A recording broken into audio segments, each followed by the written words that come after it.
Get behind me. So it's like over here we got nothing. Then we got this doorway.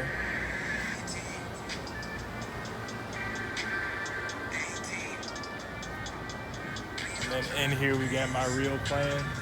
And if you turn around, you can see the outside world. And you just walk through. This is the doorway.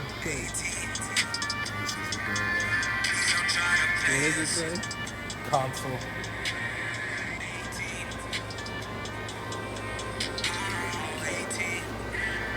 He wants to be out here so bad.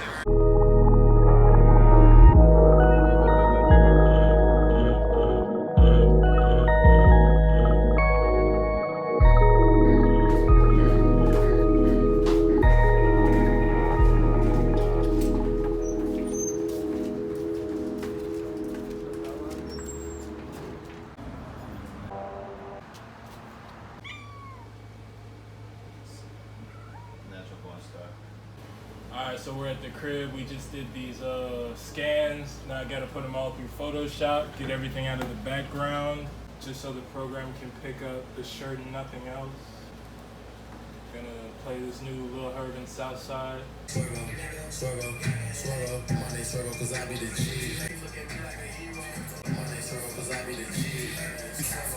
talk to me about some of your favorite projects you've worked on.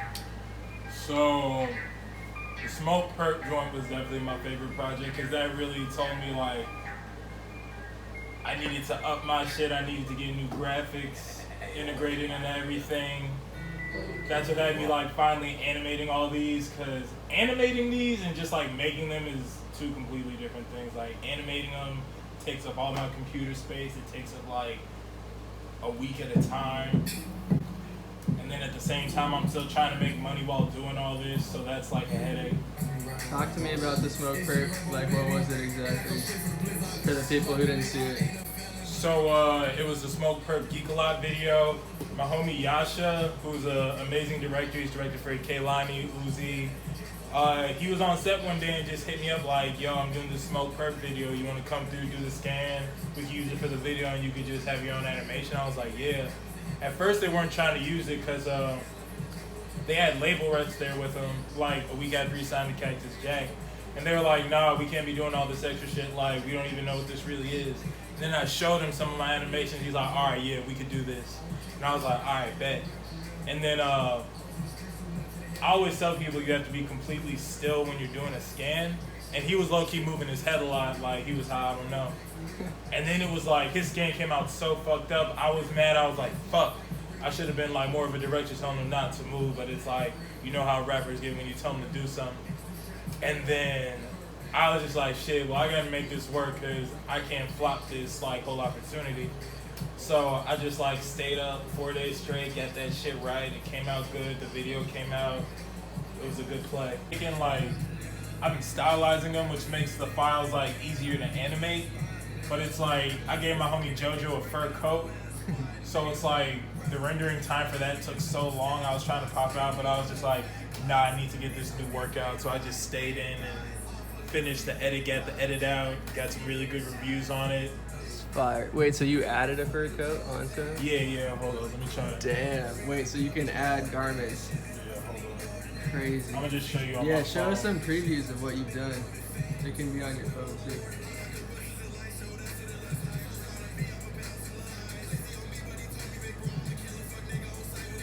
So here's the character roster so far for the series I got going.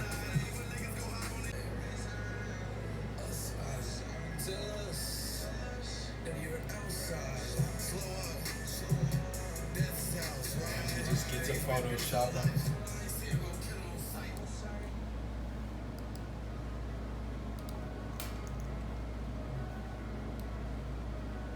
Gotta get all these edges out and shit. So talk to me about like what made you want to get into this. So back when I was in high school, I took a film class, and it's like we just had this one-off lesson plan where it was like the teacher asked us like, yo, you guys want to try this 3D program? And of course everybody was like, sure, whatever. So it's like we learned how to use Cheetah, which is like an older version of ZBrush, which is like 3D modeling for characters and shit. Just like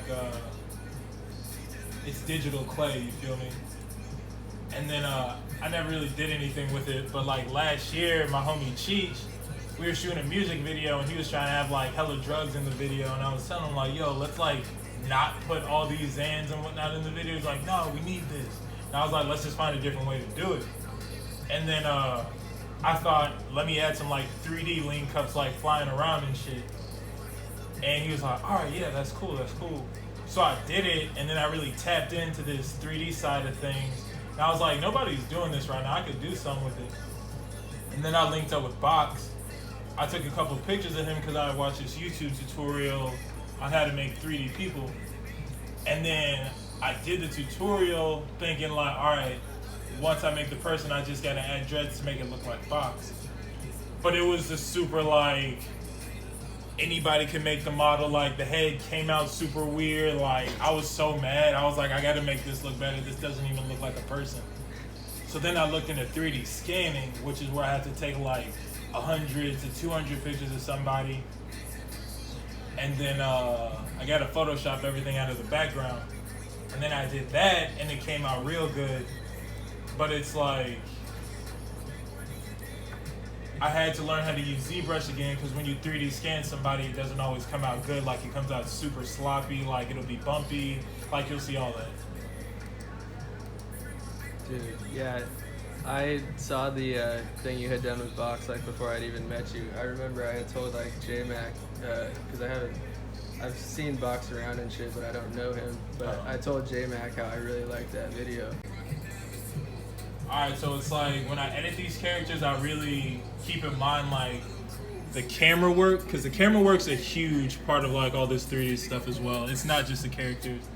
Because I've noticed when you try to film these like, or put the camera on them like they're actual people, you lose that barrier that makes it like a cartoon, you know? It's like, it's basically like you're watching a 3D sitcom, which at the end of the day is which I want to make, but it's like Pixar characters, when the camera's on them, you see their whole body. They're like small people.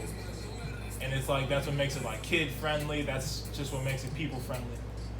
But it's like, oh, yeah. when you have half their body on the screen, that's when it's like, all right, it's cool. This is just like a digital show, but it's not a cartoon.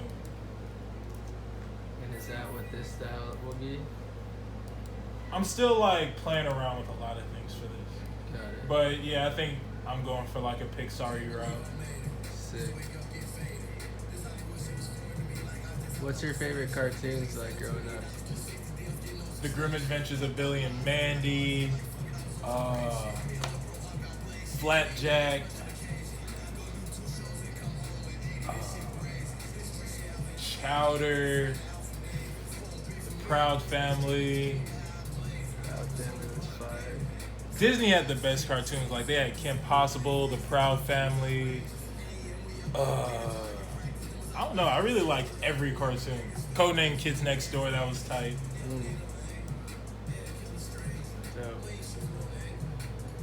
And it's like, as all this like VR, AR stuff comes to the forefront of like social media, like we're gonna have like these 3D animated shows being like the main things on TV, because it's like the technology wasn't where it was now, and it's like you couldn't just like make these shows in a week like you can now. Yeah, it seems like it's really an open frontier, and you're kind of getting at the front of it. I'm trying, man. Especially like, within like the creative space like we're in out here. Exactly. I think about that too. I'm like, man, there's so many people who are so good at this, but it's like they're not in this scene we're in. Exactly. And it's like, that's why I'm really trying to like come from with all this, because it's like I've been to all the parties, I've experienced like all this rap stuff, I've experienced like the North Hollywood scene. Like I'm really in all this LA, like I'm in all this LA shit. Talk to me about LA, like what do you love? And where are you from originally? I'm from Chicago. I'm from the suburbs, Palatine, Illinois. I moved out here 2 years ago. And then what brought you out here? So I moved out here working for Sony Epic as a video vendor. I'd like follow different artists around the city if they have like a show that night, or just promo runs. But working within that industry just got super boof, and checks weren't coming from that like I thought they were. So I stopped working there, and then I got to that stressful LA period where it was like, man, I might have to move back. I don't have a job. And then I started walking down Melrose, and I saw this like store selling all this bait called Dom Gallery. And I was like, man, they have a help wanted sign. I'm gonna work here. And then I went in. I saw my homie Nigel. Shout out Kill Nigel. He was the manager there at the time, and he hired me. And I started working there. Started getting into the whole clout scene. Started meeting everybody. Because at the time, that was a super hot store. I'd been meeting like all my friends through there. That store was like doing all the big events. And then afterwards, we'd be at the after parties, meet more people, get invited to more parties. And then I hit that point where it was like I was just partying too much.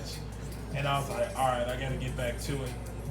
And then it's like when you're really working hard on stuff out here, like you attract the people you want to be around. And then it's like I really just started getting around more people who are like-minded like myself. That's awesome.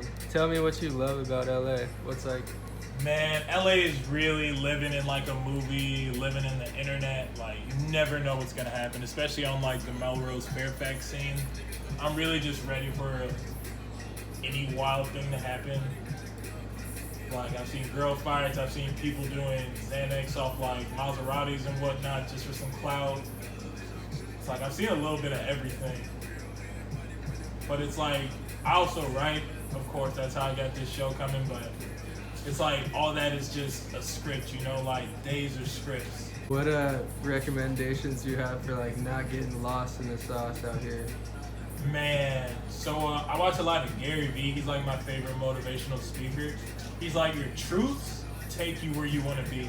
And it's like, with a lot of social media people, they'll like see things on social media and try to be that rather than like just working on their craft. And he's like, your truth shows more than anything on social media. Because when you love what you do, people can tell from like how it looks, how you like present it. And when you're just doing something to look cool, it's like it'll show, you'll look uncomfortable.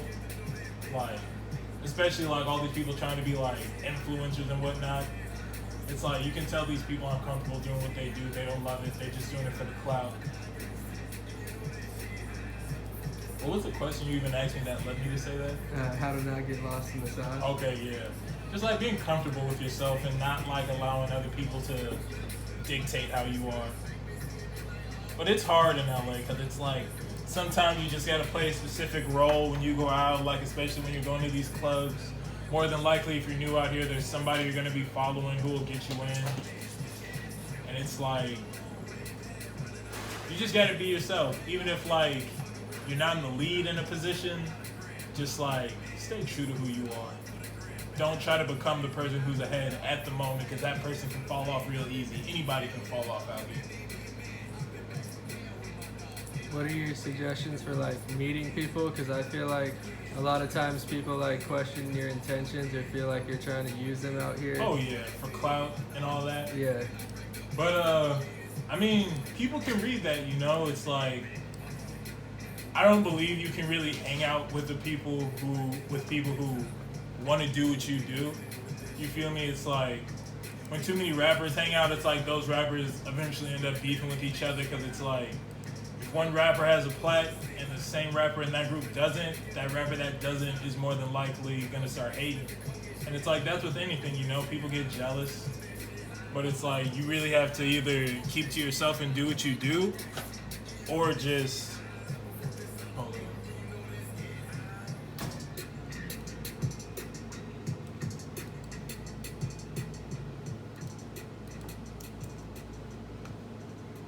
you know, keep conversation casual. Don't force conversations. Have something that you do on you at all times that can spark up a conversation. Like I have this app on my phone that I made. It's a portal. You walk in the portal no matter where you are. And in the room, it's got my VR reel playing. And when I'm at a party, that's literally like my conversation started when we get to talking about like what we all do. Fire. Have you gotten like a lot of work off that? Oh yeah. Because most of the time it's like, I'll get to talking about all this 3D work and people will be like, okay, that's cool. Like, what do you mean really though? And it's like, I don't want to be the person who's like, oh yeah, check out my Instagram. Because that's really some head ass shit at this point. So I'm like, let me show you this app I made. And they're like, what?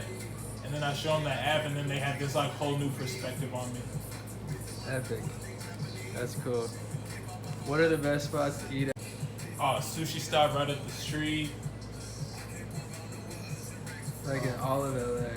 All of LA? Yeah, like if you had one meal to eat. Man, What I are you cook. eating? My dad was a good cook. I like to cook a lot. I'll hit the Trader Joe's, get like some $30 groceries, and then make a whole meal out of that. Like I make really good lasagna. But I guess when I'm popping out, I really like sushi stop. Like I love sushi stop. Nice. I mean, I guess there's no real like restaurants that have like, what would you call it, like real chefs, you know? It's like there's a lot of chains, like there's a lot of good looking restaurants, but at the end of the day they're chains, you know? So I'm like, I'd rather pay like $30 for some groceries rather than $30 for like a little burger that doesn't fill me up. That's another thing about LA, the portions for food are so small out here. Yeah. The cost of living. Honestly. What are your recommendations for like creatives trying to survive when they first move to LA?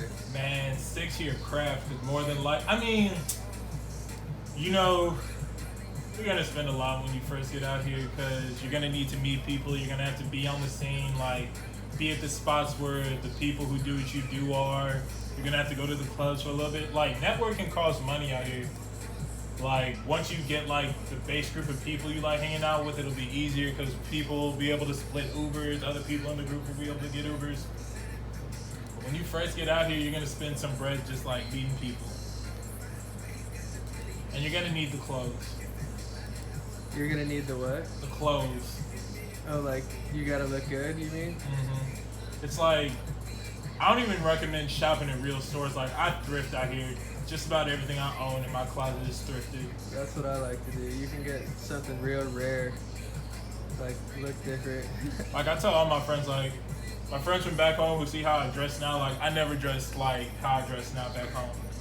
But I tell them like, yo, don't go to like the mall out here. Go to the thrift stores, because it's like most of the time people are going broke out here.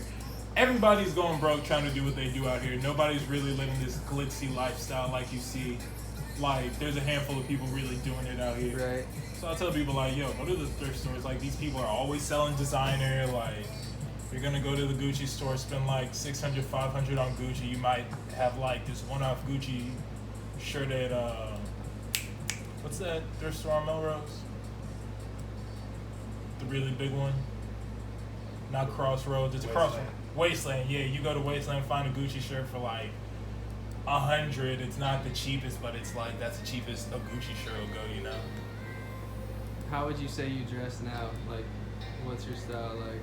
Honestly, I dress for comfort now. Like, now that I haven't solidified what I do, but I'm very comfortable just like staying in the crib editing. Like, I'm in shorts and a black tee. I was just in this that long sleeve black and white sweater. Like, I'll literally just throw on a shirt, throw on some pants, like run to the grocery store. If I'm popping out, I'll like try to get a little like snazzy, throw on my Tommy Hilfiger jacket, but just have like two main outfits you pop out in. Like, who cares if people see you wearing the same thing more than once? Like, Yeah. if you're a rapper, I feel you gotta fill out that whole facade, but it's like, if you're not really on all this fashion, like on that fashion tip, don't go broke trying to impress people who really don't see you as that, you know? Like, this black t-shirt is my uniform just about every day. Like Steve Jobs, I saw someone comment. Like Steve Jobs, exactly. I wear a turtleneck. I have a turtleneck, but it's hot. Summertime. But it's like in the winter in LA, you'll see me with the turtleneck, 2 chains, and my Tommy jacket more so than often.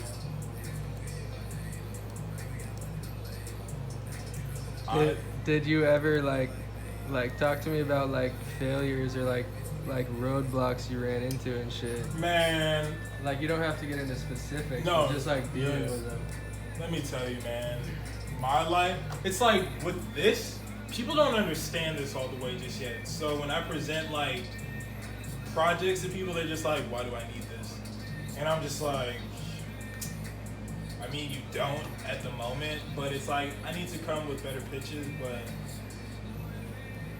it's like Hollywood is you'll get 8 steps forward and then get knocked back like 10. But it's like, in between those, there's one thing that can just change the game. And that's the mindset people gotta have. You gotta be ready to get knocked down like every single day until just like one moment and one shitty day happens that's just like, alright, I needed this. Like Instagram content's huge out here. Like that's what really sets it off for me. Like certain people, they'll hit me up saying like, yo bro, I love your work, like can't wait to work with you. Then they won't say anything. And then it's like, as long as like I keep the good content coming, it's like people will hit me up, you know. It's like the law of attraction. You're putting into the world what you want, and then it's like you're attracting the people who want that. So it's like that goes back to the Gary Vee thing where it's like your truth show on social media. Like when you're good at something, it'll show. And when you're just forcing it, it'll show.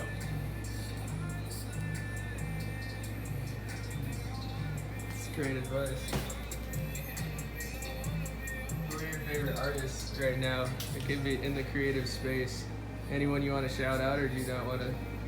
There's this one 3D animator who, like, I have no idea what he looks like because I just follow him on Instagram, and his avatar is a picture of his forehead. But Beeple, his Instagram is Beeple Crap. He's like the best 3D animator out right now. Art wise, I don't know. I just be like looking on the Instagram Discover page sometimes on the deep parts of the internet, just like little pieces. Like everybody like produces good art, so I guess I really don't have a favorite artist. What about music wise? What are you bumping right now? What's your favorite, like? I really like Ballet right now. A lot of people are jacking that flow, huh? Yeah, I've been noticing that real heavy.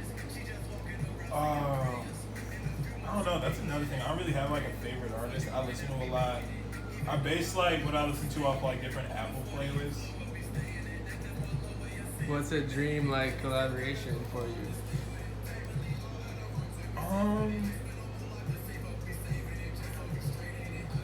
I don't know just yet, because it's like right now I feel like just because of like the people I'm presenting to, I keep a lot of my work within like the music realm of things when I know it's bigger than that.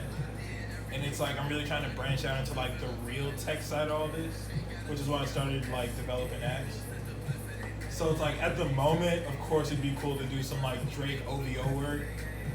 Like a lot of 3D artists are getting money with music artists just like doing TV footage for their shows, you know, just like playing on the big screen. Yeah, that would be so fire. U times OVO. I could see it. But I don't want to just like keep it in music, you know. I'm trying to make films. But it's like that would be super tight. Definitely.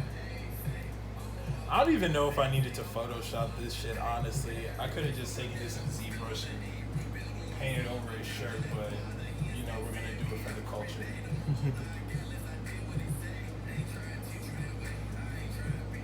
What were y'all getting on today? Man, I just kind of live every day, kind of just go with the flow, but I mean, I'm just trying to develop like what I've been working on at the same time. Because people are kind of, you know, it's random with who I can meet up with the day in the lives and stuff. But I'm just trying to develop the company I'm working on and shit. But also just myself as an artist is going to be separate from my company, so. That's something I'm dealing with right now too. It's like I have this show. So the most recent LLC. Yeah. So the most recent trademark LLC I just got for the business is Console. That's gonna be like the umbrella for everything. It's like everything I do is gonna be under Console, but the projects are gonna be super different. Like the series is gonna be like a very specific kind of comedy. I'm not gonna say the kind of comedy because I'm still waiting on this trademark, but everything. My cat knocks down the blinds a lot. That's my cat, Apollo. Apollo! Apollo! He's light skinned, so he likes to act like he doesn't hear me calling him.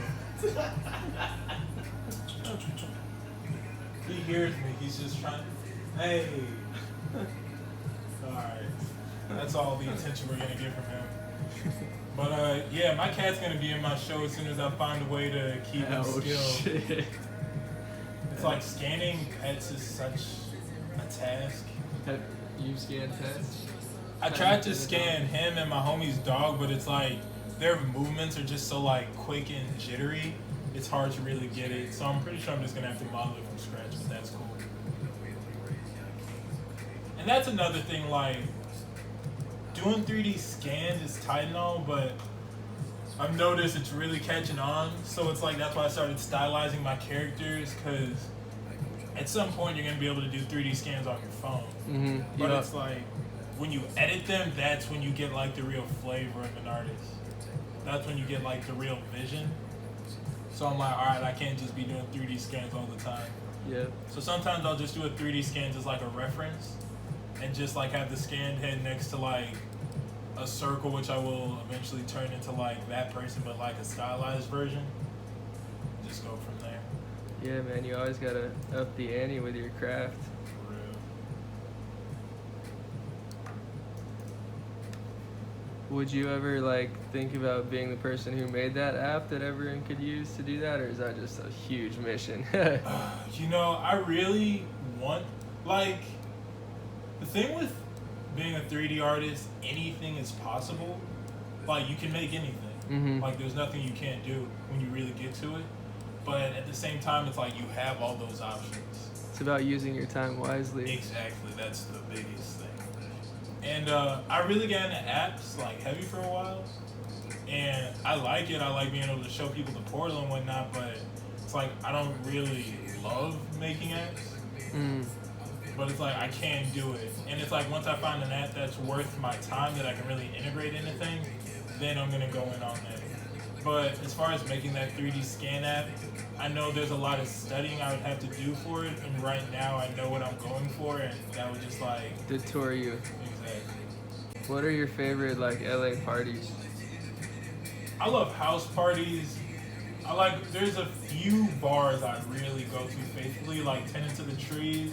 I know the owner there pretty well because his godson's name is TJ, so it's like if there's a long line and I'm having trouble getting in, I'll just text him like, yo, can me and like my friend cut? And he'll be like, yeah, just show this text to the door people. And I'll be like, yes. But I love house parties. I've been partying as much lately just because I've been doing this. I haven't left the crib. Like, if I have a certain amount of friends, like if, so my brother Julian just moved out here from Chicago. He grew up in Palestine with me. He's not my real brother, but when you're black in the suburbs with like 10 to 15 other black kids, you guys are brothers. But he doesn't live too far from here. Sometimes I'll take my landlord's car. Shout out my landlord. She lets me use her car. And I'll drive out to Hawthorne to get him, and then I'll bring him out here. And then it's like, I know we'll have fun because it's just like, we're the dynamic duo out here. So it's like, I'll go to a club then. Most of the time I just like going to events, house parties. We have some fun events. No Jumper has some fun events. No, it's really whatever the flow is for the night. Yeah. But I don't really be worried about that. Like, I'm just trying to like secure a bag at this point in my life. Facts. Like, You're getting the denied. night's shitty, and I'm just like, there's nobody here. I could be editing right now. Like, the worst thing about LA is like a pointless conversation, because there's a lot of pointless conversations out here. Exactly. The small talk kills me. Like, sometimes it's like, I understand I was that person at one time, but the worst people in LA are the people who have been here too long and the people who are just getting here. Because the people who have been here for too long, it's like LA's getting to them. Like, LA breaks a lot of people down. Hollywood, like, LA breaks people. It changes them into something they were never meant to be. But they allowed themselves to become that by not like remembering why they came here. The dream they were chasing, they just got caught up in like somebody else's dream, drugs, alcoholism, all that. And the people who just get here, they're just looking for a way in. Just super hungry, doing the most. Doing the much. most, yeah. That's like me.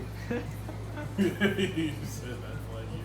I was gonna go to that Budland shit, but like I said, it's like I had to get these characters out yesterday. Yeah. How did it feel like putting what you worked so hard on out into the world? It's kind of a vulnerable feeling, huh? Yeah, but you know, it's like, whose interview was it? Kendrick Lamar put out this interview with like Tim Westwood, and he's like, you know, once you put your art out, it's not yours anymore; it belongs to the world. I'm like, that's true, and it's like, it's your child, so it's like you can protect it and like defend it, but it belongs to everybody now.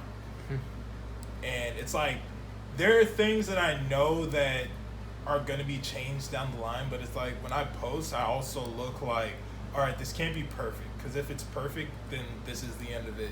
For something to like progress, it's like you just have to show progression in everything you do, or else people will be like, all right, well, that was amazing, how is it going to be topped? Like, you always have to show progression. Like, I did the intro for Adam22, the owner of No Jumpers YouTube page. Yep, I've seen it. And then it's like we have that one, and then there's another one for the live chat, and it's like you can see the difference in quality in both of them.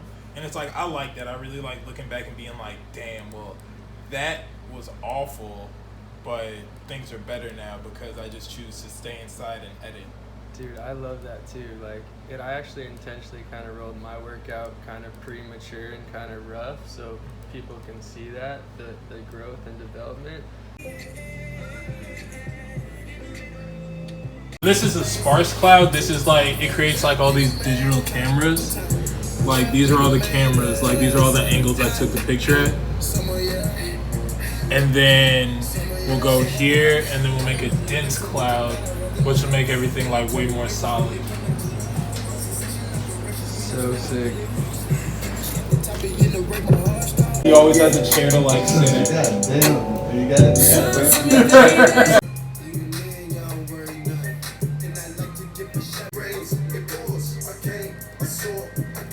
I saw